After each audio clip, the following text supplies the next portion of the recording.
આજકાલ ધર્મના વિષયમાં લોકો બહુ ગેરસમજો કરે છે. ધર્મ કોને કહેવાય એ સમજણ નથી. આપણને કોઈ પૂછે તમારો ધર્મ કયો, અમે શ્રીનાથજી વાળા. તમારો ધર્મ કે અમે સ્વામિનારાયણ, તમારો કે અમે જૈન. સંપ્રદાય અને ધર્મનો ભેદ આજે લોકોને ખબર નથી. અનેક વ્યાખ્યાઓ કરવામાં આવી. ધારણા ધર્મ ઇત્યાહુ ધર્મો ધારે તે પ્રજા, પ્રત્યેક વ્યક્તિ ધારણ કરે તે ધર્મ. અનેક વ્યાખ્યાઓ છે. માનવીનો પૂર્ણ રીતે વિકાસ સાધે એ ધર્મ, જીવાત્માને પરમાત્મા સુધી પહોંચાડનારું પરિબળ એ ધર્મ, જીવનો આધ્યાત્મિક ઉત્થાન કરે એ પરિબળ ધર્મ છે. અનેક વ્યાખ્યાઓ થઈ. ધર્મ શબ્દનો સૌથી સરળ, સૌથી ટૂંકી વ્યાખ્યા, ધર્મ એટલે આપણું કર્તવ્ય. જુદી જુદી અવસ્થાઓમાં જે જવાબદારી આપણને સોંપવામાં આવી છે, જે કર્તવ્યનું પાલન આપણે કરવાનું છે,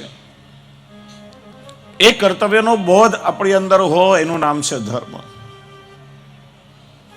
એટલા માટેનું વર્ગીકરણ થયું. દેહ ધર્મ, આત્મધર્મ, વર્ણ ધર્મ, આશ્રમ ધર્મ, આપદ ધર્મ, વિશેષ ધર્મ, ભગવત ધર્મ આદિ. બહુ ટૂંકમાં સમજાવીશ. દેહ ધર્મ એટલે માણસનું શરીર મળ્યું છે, આ દેહ મનુષ્યનો છે, તો એક માનવી તરીકે આપણે શું કરવું જોઈએ? બીજા બધાથી આ માણસ જુદો કઈ રીતે છે? માનવી તરીકે મારી શું જવાબદારી છે? એનો બોધ આપણામાં હો, એનું નામ છે દેહ ધર્મ, માનવ ધર્મ, જેને આપણે હ્યુમાનિટી કહીએ છીએ. અને મજાની વાત તમે જુઓ, પશુઓને બધાને આડા બનાવ્યા અને માણસને સીધો બનાવ્યો, પણ એ ચાલે આડો. બીજા આડા પશુઓ સીધા ચાલે.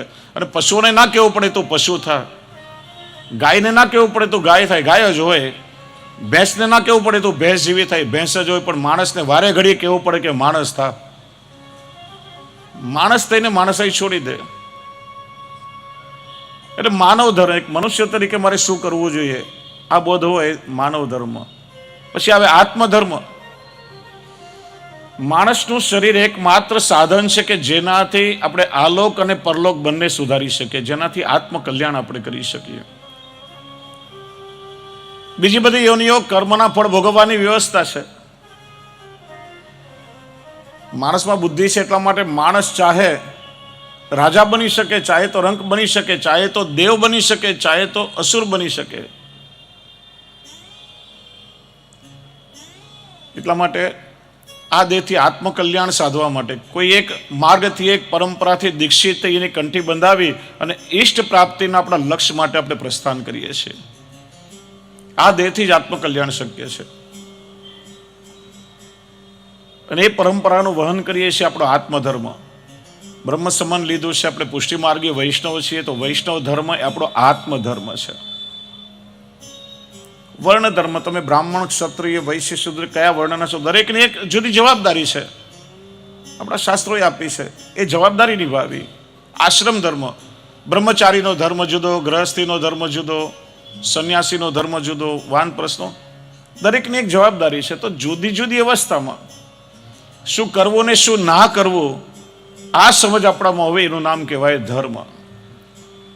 એટલે જ કહેવાય ધર્મા ધર્માગ્ર દર્શનમ.